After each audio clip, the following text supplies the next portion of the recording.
landed on Utah Beach. D-Day +8. Also, folks, we had a couple of last-minute additions here. It's hard to say no. We've got a full program. But it's hard to say no when Roland's nurses from Jefferson Torresdale, that would be the emergency medical department, approached me about a half an hour ago and said they have something that they made for Roland and they'd like to present it to him. So please come forward. Again, these are the Jefferson Torresdale Emergency Department nurses. These are the ladies that are caring for him day in and day out right now.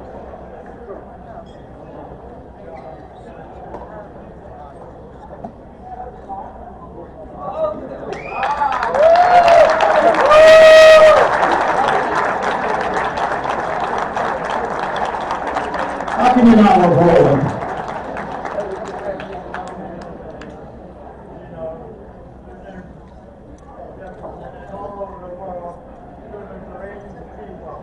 I want to be here. Had they not taken care of me, would have been safety here. The greatest in the world, and the doctors. I'm just blessed. Thank you, sir. Thank you. Thanks to the nurses.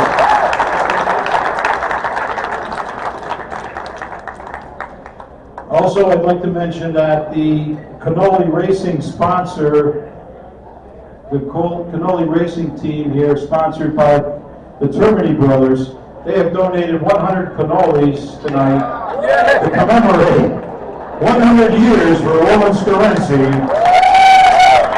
So you folks will be eating a lot of cannolis tonight.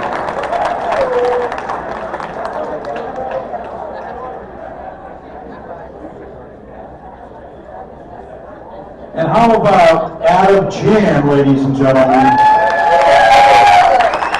He's a chip off the old block. I don't know about you, but he embodies the same spirit that his dad, Andy Chan, embodies. And Adam, I believe, is 10 years old, and he recited the Pledge of Allegiance with precision. One more time for Adam Chan. He's the future of our country, ladies and gentlemen.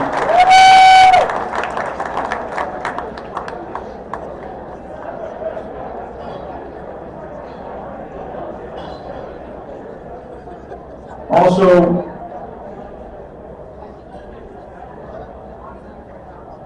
we're very appreciative, ladies and gentlemen, of this venue here tonight.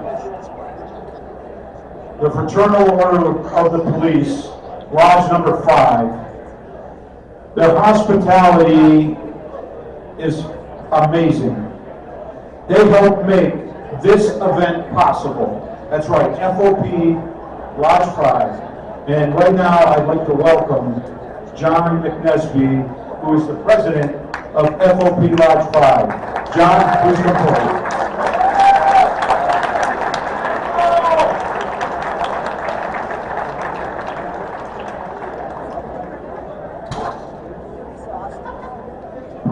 Good evening, everyone. I'll be short. This day came about probably about a year ago. Myself and Johnny Kitzinger from the Attorney General's office were talking, and he told me that Roland was going to be 100. And I said, we got to do something. We have to have a birthday party. We got to put something together. And that's why everybody is here today to celebrate Roland.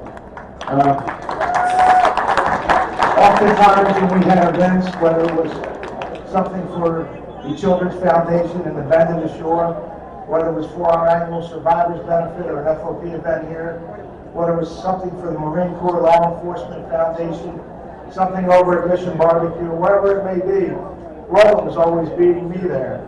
So he was a great partner, not only to those organizations, but to every Philadelphia police officer. So on behalf of the 14,000 active and retired officers, we had to do something to give back, and that's why we are gathered here today to give back to Roland. So on behalf of our officers, Roland, thank you.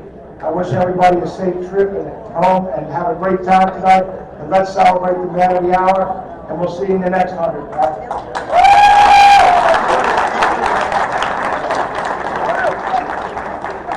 One more time, folks, for John McNesby and the FOP Lot 5.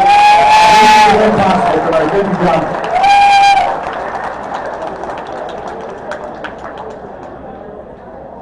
So today's birthday celebration for Roland over here is the work and the culmination of a lot of teamwork, folks, put forth by a number of Philadelphia charitable organizations, namely the Families Behind the Badge Children Foundation, which is run by Mark O'Connor and his team. Where are you, Mark? Thank you, Mark. Families Behind the Badge. Also, the Marine Corps Law Enforcement Foundation, McClef, fabulous work you guys have done, you continue to do. Thank you so much. And also the Survivors Fund, ladies and gentlemen, which many of you know is run by the FOP Lodge here, Lodge number 5. All great organizations, and we applaud the work that you do. So ladies and gentlemen, over the years, we can just have quiet again here, folks. Over the years, I've come to realize that things just don't happen. They tend to happen for a reason. And when two great people come together, good things are bound to happen. And that, folks, is exactly what happened several years ago in a diner in Northeast Philadelphia, when a police officer went out of his way to thank a World War II veteran. You guessed it, that World War II veteran is Roland Scarency. But what you don't know, ladies and gentlemen, what you don't know is that Philadelphia police officer was Chief Inspector Tony Boyle.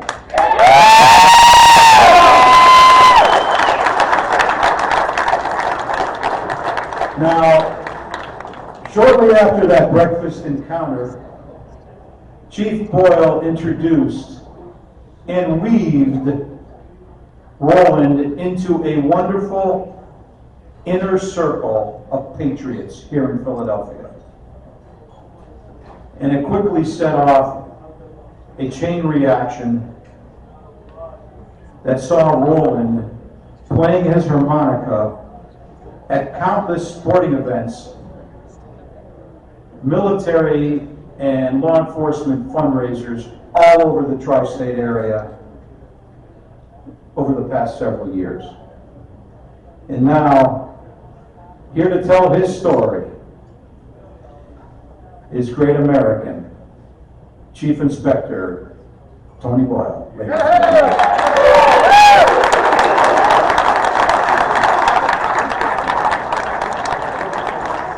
Good afternoon, everybody.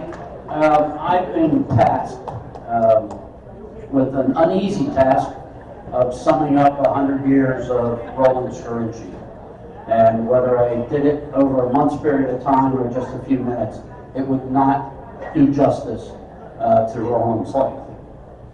So, 100 years ago today in West Philly, Annie Carter, maiden name Petty, Scarency, a church organist and singer, gave birth to the 6th of her 7 children, Roland. Roland joined Elizabeth, Lilybell, Arthur, Norman, Eugene, and Dottie came later to the Scarency family. Headed by Roland's father, the Reverend Giovanni Scarency, who was an ordained Episcopal minister and a first-class painter whose some of his paintings still hang in churches here in Philadelphia today. Roland had a very wonderful childhood, and on 14 December 1942, Roland enlisted in the United States Marine Corps.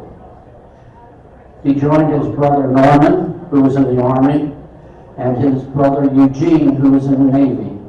And the three Scarinci boys went off to war to make us free and to keep us free.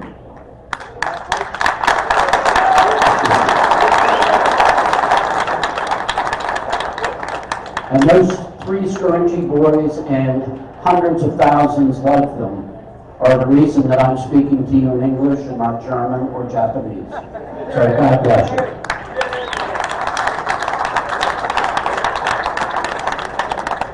So after basic training, Roland was assigned to 8th and I and performed ceremonial duties before being assigned to the Pacific Theater, where he became a member of the 1st Marine Division. 1st Marine Division is the oldest, the largest, and most decorated division in the United States Marine Corps. Roland was assigned to the island of Pavuvu, where conditions were terrible, lots of rats, lots of crabs, and he almost lost his life there when him and two Navy guys decided to put a few 55-gallon barrels together and float over to an island a few miles away because they heard that nurses were billeted there. The raft building was not that great, and halfway over, it broke apart, and they were floating in the ocean until a Navy vessel came by and picked them up, and Roland stayed to fight another day. Roland, he was assigned to serve in the Battle of Okinawa from 1 April to 21 June 1945. The Battle of Okinawa was the largest amphibious assault in the Pacific Theater in World War II. The battle lasted 82 days. Roland was there for 81 of them.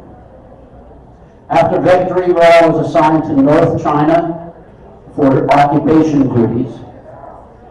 And tomorrow marks the 77th anniversary of Roland's discharge from the United States Marine Corps.